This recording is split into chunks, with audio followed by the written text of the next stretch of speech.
રાજકોટ જિલ્લાના ઉપલેટા નગરપાલિકાના પ્રમુખ દ્વારા ઉપલેટાથી ખોડલધામ ધ્વજારોહણ કાર્યક્રમનું આયોજન કરવામાં આવ્યું છે. રાજકોટ જિલ્લાના ઉપલેટા નગરપાલિકાના પ્રમુખ તેમજ સરદાર પટેલ પરિવાર દ્વારા નગરપાલિકાની ચૂંટણી પહેલા સહપરિવાર દ્વારા નક્કી કરવામાં આવ્યું છે કે પાલિકા પ્રમુખમાં જેમની નિમણૂક કરવામાં આવે તે સમગ્ર સમાજ અને પરિવાર સાથે ખોડલધામ મુકામે ખોડિયાર માતાજીને ધ્વજારોહણ કાર્યક્રમ રાખી ધ્વજા ચડાવી ટેગ પૂરી કરશે, જેને લઈને આજે નગરપાલિકાના પ્રમુખ હર્ષાબેન ગજેરા દ્વારા કાર્યક્રમને પૂર્ણ કરવામાં આવ્યો હતો. શહેરના અનેક લોકો, ભાઈઓ બહેનો, આગેવાનો, પત્રકારો તેમજ વિવિધ સમાજના આગેવાનો, કાર્યકરોને આમંત્રણ આપી અંદાજે 1600 થી વધારે લોકો સાથે ઉપલેટા ખોડલધામ માતાજીની ધજા ચડાવવાનો કાર્યક્રમ પૂર્ણ કરી બપોરનું ભોજન પણ સાથે લેવામાં આવ્યું હતું. અંદાજે 30 4 વ્હીલર અને 5 બસની વ્યવસ્થા કરવામાં આવી હતી. જે સિંહ ગુજરાતી સાથે અર્શી આહિર, ઉપલેટા.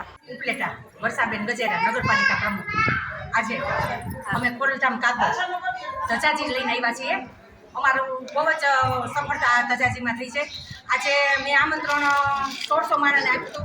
1600 માણસ બધી 1600 વ્યક્તિ હાજર છે અને અમે ધજાજીનું પૂજન કર્યું, મા ખોડિયારના ચરણોમાં પ્રાર્થના કરી અને મારી ચૂંટણી નગરપાલિકાની ચૂંટણી હતી ત્યારે અમે પાટીદાર લોકોએ જે માનતા કરેલી હતી કે જે પ્રમુખ થાય એને આપણે ખોડિયારમાંની ધજાજી રાખવાની. તો આજે મારો એક સફળ થયું છે કામ.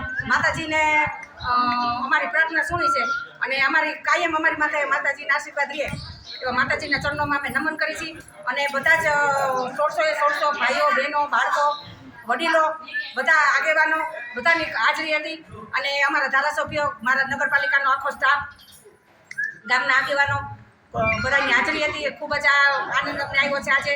અને માતાજીના ચરણોમાં વારંવાર હું પ્રાર્થના કરું છું કે માતાજી તમારા આશીર્વાદ અમારી માથે કાયમ દે.